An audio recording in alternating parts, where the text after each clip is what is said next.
Oh, the day has finally come. It is patch day, everybody. I hope you're excited because I have an incredibly high amount of information to give you guys. The patch notes are out and it is extensive, and I have skimmed through it, and I can say that I think this is definitely going to live up to expectations. So I'm going to go through every inch of these patch notes with you guys, tell you everything you can anticipate with today's update. Make sure to keep tuned with us, though, for the next couple of videos because we're going to be going through all of these patch notes in testing. Swanee's going to be doing a ton of testing over the next coming week, so please keep in touch with all those videos, including the new War Bond, which is coming out in a couple days as well. So stay with us. We'll have all the content you can handle for this Helldivers 2 update and everything else that's going on with this game. And wow, let's just dive into it, guys. No more time to be wasted. Let's jump into the patch notes. Okay, guys, so this is patch 1.001.100. It says Freedom's greeting Helldivers. Today is a big one, so we'll dive straight in. In the overview, it says that there's a major overhaul of anti-tank, armor penetration, health, and armor values, weapon and stratagem balancing, enemy reworks, Helldiver health and damage mechanics tweaks, gas gameplay mechanic rework, a new Galactic War feature, an Emote Wheel feature, as well as crash and bug fixes. It gives a real lengthy paragraph here talking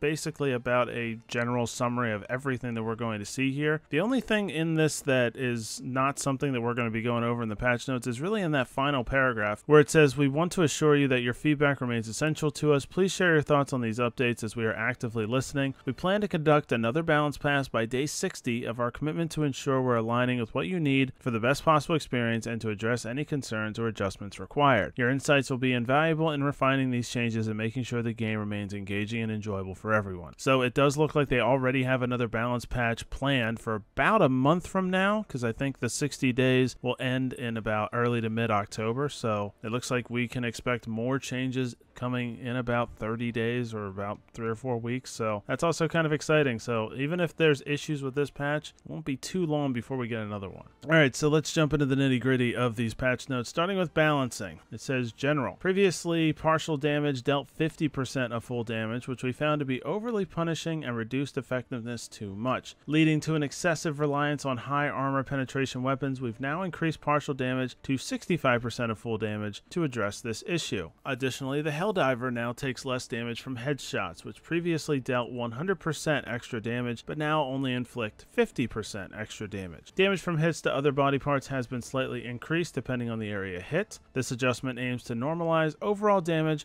while maintaining detailed damage zones, reducing spike damage. Alright, so on to the primary weapons, starting with the Liberator and the Liberator Carbine. The damage has been increased from 60 to 70, durable damage increased from 14 to 17, stagger force increased from 10 to 15, max spare magazines increased from 7 to 8, and starting spare magazines increased from 5 to 6. That's for both of those guns. The Knight has a buff coming. It says the damage is increased from 50 to 65, durable damage increased from 5 to 7. The magazines now fully refill when picking up a resupply, and it has a reduced recoil. The Liberator Concussive now comes with a drum magazine, which holds 60 rounds. The number of mags then have been reduced from 10 to 6, and the number of mags have been reduced just due to the larger magazine capacity. The Tenderizer now has a number of rounds in its magazine increased from 30 to 35, as well as starting magazines increased from 4 to 5. The Breaker Shotgun, which we talked about earlier this week, now comes with an extended magazine which holds 16 shells, and the stagger force has been increased from 10 to 15. The Spray and Pray now has a duckbill muzzle, making it spread very horizontal but less vertical, and its total damage increased from 192 to 240. The Scythe has a faster cooldown, adjustments to the heat VFX, and the scope changed to a low-powered scope, remove the recoil, and sets enemies on fire faster. The crossbow gets a very significant buff. The explosion radius has been increased by 50%, and the explosion damage increased from 150 to 350. We've already talked about this one, but the Eruptor has gotten a major buff. Shrapnel is back. We heard your feedback and reintroduced the Shrapnel. We have replaced the original Shrapnel with the Frag Grenade Shrapnel to no longer instantly one-shot Helldivers,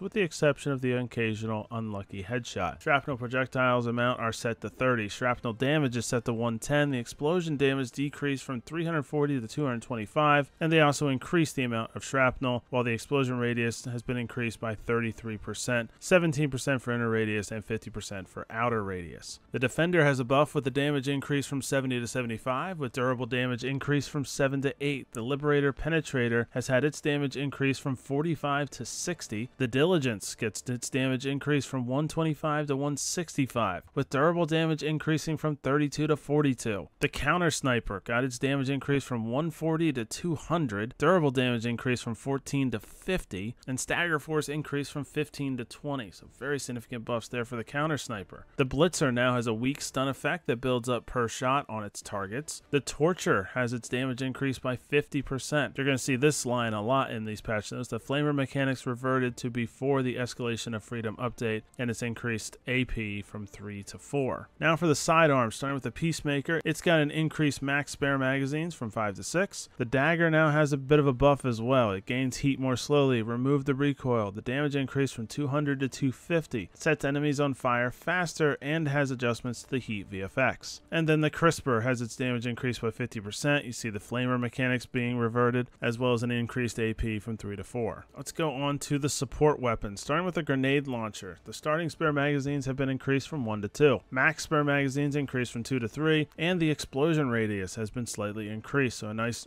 buff there for the Grenade Launcher. The Laser Cannon, cooldown is slightly faster, remove the recoil, sets enemies on fire faster. It can now damage heavier enemies like Chargers, Bile Titans, Impalers, and Hulks, and adjustment to the heat VFX. That's a gun that I thought was already pretty powerful, but I guess that gets a buff too. The Arc Thrower, which we talked about this week, has its range increased from 35 to 55, has a moderate stun effect that builds up on its targets, it jumps additional times, and its durable damage has increased from 50 to 100. Here comes the Railgun. The durable damage increased from 60 to 225, fully overcharging damage increased from 150% to 250%. The Stalwart has its damage increased from 60 to 70, durable damage increased from 14 to 17, and Stagger Force increased from 10 to 15. The Machine Gun just has its Stagger Force increased from 15 to 20. The Anti-Material Rifle, durable damage has been increased from 135 to 180. It too can now damage heavier enemies like Chargers, Bile Titans, Impalers, and Hulks, and its Stagger Force has been increased from 20 to 25. The Heavy Machine Gun has an increased Stagger Force now from 20 to 25 as well, and it also can now damage those heavier enemies. Now this might be one of the only nerfs I've seen in the entire patch notes, and that's for the Commando. The demolition strength against structures has been reduced. It can no longer destroy automaton fabricators in a single shot. However, since the fabricators now have health, it can still take them out with 2 shots. So that one's the only real nerf I've seen in these patch notes as far as weapons are concerned. The Flamethrower, damage has been increased by 33%. You see the mechanics being reverted again here to flames. Increase armor penetration from 3 to 4. And it can now damage heavier enemies. The autocannon just says it can also now damage those heavier enemies. Now some increases to the grenades. The Frag Grenade has its shrapnel damage increased by roughly 50%. Max amount increased from 4 to 5. Refill increased from 2 to 3. And explosion radius has also been increased. So big buff there for the Frag Grenade, but that might not be anything compared to the Thermite Grenade. Explosion damage for the Thermite Grenade has been increased from 100 to 2,000. 20 times the explosion damage is pretty wild. Shorter time until it ignites the Thermite as well. The time until it explodes has been slightly reduced, but the max number has been decreased from 4 to 3, but still very significant buff there. Then the Stratagems, a lot of buffs here as well. We talked about the Eagle 500 kg bomb. Its explosion radius has been increased to match the visuals better, so just a much higher explosion radius. Eagle rockets have had their damage slightly increased. The Gatling Sentry has its Stagger Force increased from 15 to 20, as has the Machine Gun Sentry. The Tesla Tower now has increased Stagger Force to match the other arc weapons, and now has a moderate stun effect that builds up per hit on its targets. The Heavy Machine Gun Emplacement, otherwise known as just the HMG, has had its Stagger Force increased from 20 to 25, and it can now damage heavier enemies like Chargers and Bile Titans. And for the exosuits, the Patriot exosuit is getting its Gatling Stagger Force increased from 15 to 20. The Emancipator exosuit has its autocannon durable damage increased from 60 to 150. Rate of fire on its weapons increased from 125 to 175, and ammo has been increased from 75 to 100 per arm, so pretty significant update for the Emancipator exosuit. The damage has been slightly increased on both the orbital laser and the orbital rail cannon, and then there is the changes for the orbital gas strike. They are reworking the gas gas gameplay mechanics to become more crowd control focused in preparation for the chemical agent's warbond. The gas effect has been reworked to cause blindness and confuse enemies and Helldivers alike at the expense of reduced damage over time. I did talk about how I wasn't sure what they were going to do with gas in this upcoming warbond, if they were going to mess with it before the warbond comes out. It looks like they are going to change some things. I don't know if that's going to fix the issues I was kind of concerned about, like not knowing if you were in the gas cloud or not because of the VFX, but either way, at least they're working on it, so there is a decent chance that the gas should work more effectively before that warbond is released. Whew! Alright, so let's get to the gameplay here. There is a new Galactic War feature. The Galactic War map can now display the location of strategically important assets. This will make it much easier for the Helldivers to take them into consideration when deciding on their next move. That could be very, very big and very, very convenient for Helldivers. I can't wait to see exactly what that's going to look like in game. Also, an Emote Wheel feature. Players can now equip up to 4 emotes in the armory and access them using the new Emote Wheel feature by holding the emote button. Additional separate key binding options are available for the Emote Wheel in the setting, and they also added Dolby Atmos support for PlayStation 5. So a new Emote Wheel too?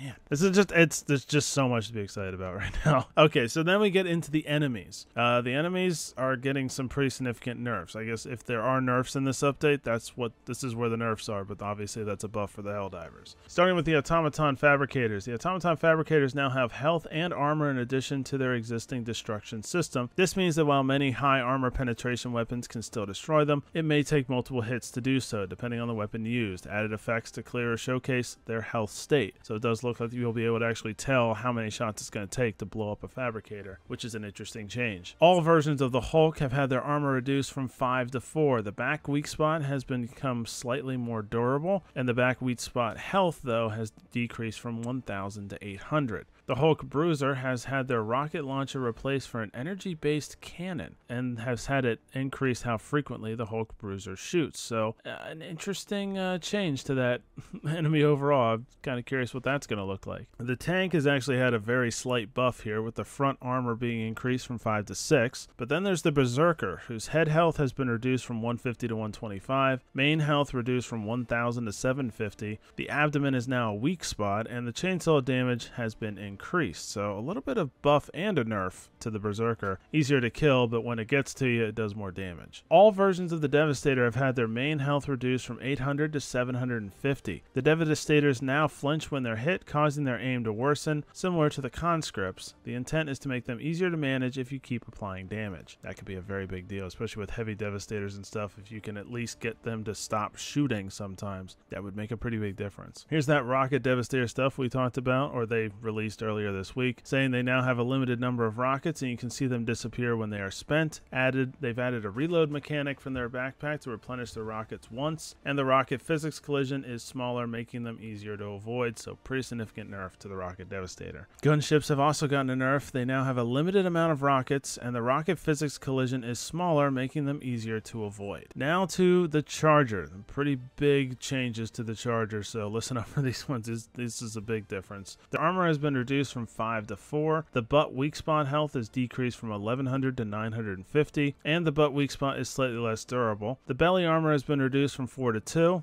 There's a damage multiplier that's been added to the Charger's exposed flesh of the main body, now dealing 300% damage. Now it turns slightly slower when charging and moving normally, which is great. And they charge less often, which is also great. However, their charge damage has been increased by 50% and side attack damage increased by 50%. So mostly this is a nerf to the Charger. However, it does sound like if the Charger is able to get a hold of you, you're pretty much dead. I mean, you're usually dead anyway in the game, but if they increase by 50%, you're very likely to die. But at least the Charger still should be a lot easier to deal with all the other nerfs that they got. Now, this Charger Behemoth specifically has had its butt weak spot health decrease from 1200 to 950, so it will have the same weak spot health as the regular Charger, as well as the Poison Charger. The Hunter's health has been reduced from 175 to 160. The Scavenger's health has been reduced from 80 to 60. And then there's the Bile Titan, whose armor has been reduced from 5 to 4, just like the Charger, and also has had its belly gameplay totally reworked.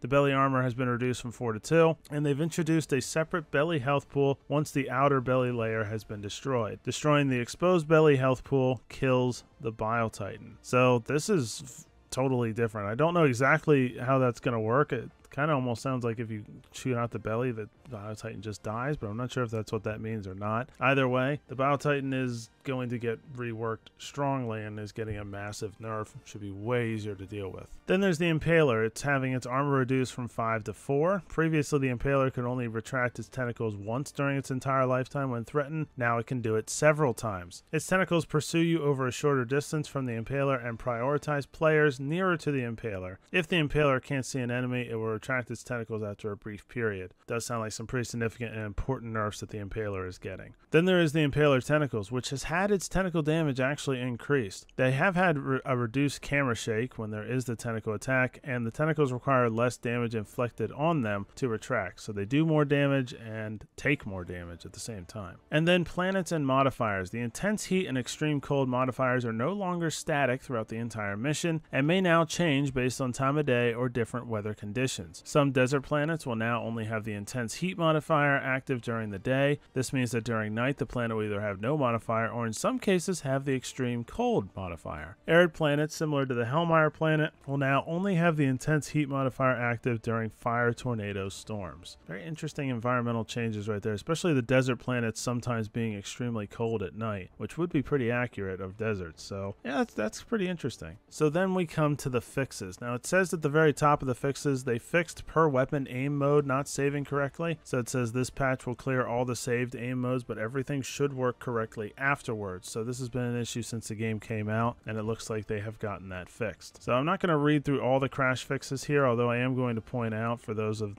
you that had the exact same issues that our friend group has been having, where joining the game would kick other players out of the game. That is in this list of crash fixes, but I'll have this on the screen so you can read through the whole thing and see if there's a specific crash you're looking for and to see if it's been fixed. There's a couple things under miscellaneous fixes that I want to point out. Under the evacuate high value assets objective, they fix an issue where enemies would spawn on top of the extraction. Enemies can no longer shoot generators from spawn points or from far away. Fixed enemy pathing, where they would sometimes try to enter the base from the mountain on the side. They also added more protection for the generators to prevent enemies shooting them from far away. Heavy and flying enemies now prioritize attacking the player before the generator and the gates. And they fixed an issue where enemies would stop spawning for a period of time when the host leaves the mission. Then there's the conduct geological survey objective. Fixed an issue in conduct geological survey mission in which the seismic probe would become inoperable if a player called it in and left the game or disconnected, and they tweaked the enemy spawns. And then the Impaler. They fixed the bug where Impalers didn't receive explosive damage in their exposed weak areas and where their tentacles were not being pingable. Also says the three following instances have been largely resolved and the issues are now mostly fixed, although rare occurrences may still happen with the Impaler. In exceptional cases, they should be significantly less common. It says it fixed the bug where standing near the Impaler's head during the tentacle retraction could cause Helldivers to be launched high into the air. Fixed the bug where tentacles spawning beneath players could occasionally launch Helldivers into the air. And fixed the bug where the Impaler's tentacles could sometimes launch the exosuits into the air when the player was inside. So a bunch of changes to the Impaler and a bunch of fixes. Speaking of a bunch of fixes, I'm going to throw these fixes on the screen. There are a ton. I'm not going to read through every one. I have some limits for how much reading I can do on this video, so I'm going to make sure that's up there. And so if you guys want to look through every single fix, go ahead and pause the video. It's going to be on a couple different screens because there's just so many minor fixes that have happened. So pay attention to each one if you want to, and find whatever issue you are looking for in there. And then this is interesting. These are the known issues. I say it's interesting because it looks like there's significantly less of them. There's just not a lot of known issues left. And they've also shown the priority of fixing the known issues, which ones are top priority and which ones are a lower priority. So there are the known issues. You can read through them as well. I'll keep them on screen, and you can always pause the video if you want to look through them. All right, guys. We made it through an extensive patch notes. I definitely think that's the biggest patch notes this game has had so far, and I'm not going to go deep into it right now. Maybe I will later on this week, but I am impressed. This is a big update, and it totally changes this game. I hope that it plays really smoothly. I hope it's a lot of fun. I can't wait to dive into it. I hope you guys are as excited as I am for it. Here we are so back. I hope you guys enjoyed this video as well. If you did, please smash the like button for us. It means so much for us. as far as getting this video out to other people so they can see it too. If you haven't already and want to, please subscribe to the channel and then hit the bell for notifications so you don't miss any future videos. And of course, comment how you guys are feeling. Are you excited for what you're seeing, or maybe not excited for what you're seeing, especially if you think the game might get too easy from all these changes? Please let us know that in the comments down below as well. So that is going to do it for me, guys. Thank you so much for watching, and I will talk to you in the next video.